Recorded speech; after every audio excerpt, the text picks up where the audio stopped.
spending a lot of time on that. I understand, but not really, because we're still a people, and I would hate that we continue to be a conquered people when in fact we can engage certain types of power and change all of that narrative. So yeah, that's something I it's a little tricky for me, because I'm being careful too, because this is a sensitive topic for a lot of people. Politics, religion, people's background, racism, all this kind of stuff are sensitive, but we have to talk about it. Oftentimes is created by the white supremacists. Because the Negro mind oftentimes is created by the white supremacists. And anything negative that happens in black society, it can be attributed to the white supremacists because they created the circumstances in which we were forced to live in. Don't ever let the white supremacists try to get away with blaming black folks. Oh, it's your culture. Oh, it's just who you are, your culture. You have become a part of our culture because of the subjugation you've inflicted upon us. If there's anything negative in black society, the white supremacists are 100% to blame for it. Because when we do better, you sabotage us every single time without any exception. Every single time we start to thrive and do better, the white supremacists come along and they snatch the rug from under us.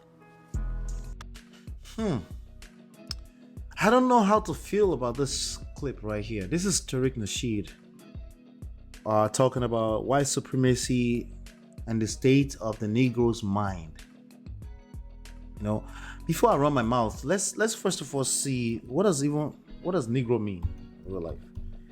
Because now somebody's going to tell me that black means something else and African American means something else entirely. Let's see what Google says, the almighty Google, right? The almighty Google says a member of a dark-skinned group of peoples originally native to African south of the Sahara. South of the Sahara.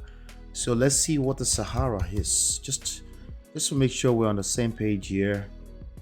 The Sahara. So this is okay. All right. Dark-skinned people. All right, this is as real as it gets. Let me see. All right, so this is the map of Africa towards the northern side. This is Nigeria, which I'm from, on the corner right here. All right, so Sahara Desert is over here. They tend to be light-skinned and curly hair. They're like, there's a lot of features that make them, you would think they're from the Middle East, like in the corner over here, like the Egyptians and stuff like that. But south of this, everyone tends to be dark-skinned. Okay, now let me go back here. I just want to make sure that we're on the same page. All right, so Oftentimes, so that's the Negro mind. So the person controlling the mind of the Negro mind, is it a person or is it a system? There's something I try to tell people all the time. The white supremacy in 2022, you have to look at it as a system. Because by the way, we already do that, okay? But you have to be a little bit more intentional about it, right? We already do that because if your kids go to school with white kids, they're not over there and say, oh, you're my enemy with those white kids, right? White people and white supremacy are two different things in 2022. One is a system, at least if you want to have a productive conversation, that I'm guessing you want to use to uplift people, right? Not to beat people down, not to create division, right? I'm not accusing him of division, but he's effectively doing that if he doesn't realize that. Just like Kevin Samuels, there's a lot of these gurus, they create division and they're willing to do that. Maybe the cost of the fight of the struggle is worth that much to them. I can't blame them for that because my people, Africans, also have a fight that they're fighting that sometimes they deem fit like, hey, screw other people. We're fighting for our own struggles. I can respect that. But nonetheless, they're creating division. If there's a group of people, it's happening in South Africa. The xenophobia thing is real. There's a group of people, right? But when you go down there and you travel down there and you talk to people, you don't see these things. It's just the loudest people on the internet, the loudest people with the power of the media, political power and things like that, political rhetorics and narratives, they tend to be louder. But regular you and I, we don't have these problems. I just want you to be aware of that, right? So it's not that deep, but let's have the conversation nonetheless. White supremacy is responsible for the Negro mind. I agree, but I disagree. Okay? I agree, but I disagree. And I'll tell you why. So let's play that video again. And then let's dissect it's created by the white supremacists. And because the Negro mind oftentimes is created by the white supremacists. Okay, so I noticed that he was picking his words carefully. You know, he talks like that, but he was speaking and he said he now used oftentimes. The oftentimes part is very important, right? The Negro mind is created oftentimes by the white supremacy. And these are sizable books. They're minimum 200 pages. You can download them absolutely for free by simply going to, for example, this one, you just go to getmymarriageback.com, smartrealestatewholesaling.com, realestatemoneysecrets.com. So yes, I am a 3 times author. And those books are out there for your consumption, and they are also available everywhere on Amazon, anywhere that you pick up books. So in case you prefer a physical book like that. All right.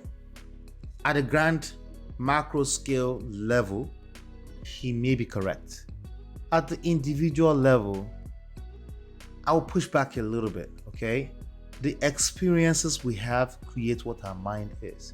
Now, part of that experience is obviously the experience that we've had because of white supremacy over decades and thousands of years, right? The suppression and all of that. Now, the part that I don't like about a lot of these narratives is because there's no place in the conversation where we can re-engage the power that we truly have as a people. I feel, I could be wrong, I'm picking my words carefully, I feel we may just be playing victim continually over and over. That doesn't mean we're not victims. Again, there's a difference between you're a victim or you're continue to play the victim, right? Nonetheless, somebody's going to hear that and say I'm victim shaming. I'm just saying, being a victim or playing a victim and engaging power, they can't coexist. It's just impossible, literally. Okay? It's just impossible. So as much as we spell out white supremacy and say, hey, this system is not helping us, what part of that conversation are we engaging our power? Now, he's speaking to the shooting, okay? The shooting happened to be a bunch of, it's a community of Hispanic people, actually.